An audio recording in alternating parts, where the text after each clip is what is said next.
Now this is the notorious black mamba, Dendroaspis polylepis, and these snakes demand a whole lot of respect.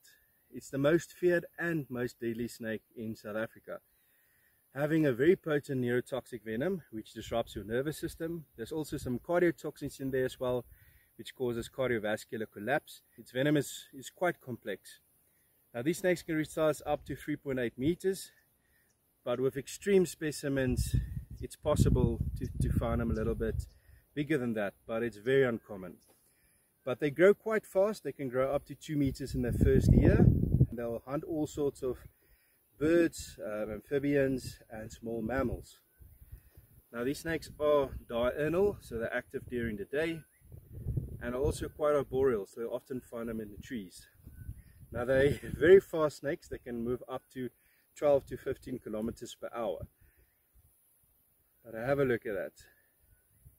Now these guys are shy and elusive, quick to escape, and they only really defend themselves when they need to.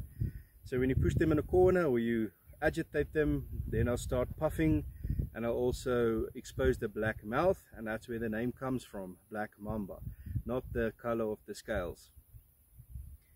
But very beautiful snakes. Have a look at that. The black mamba.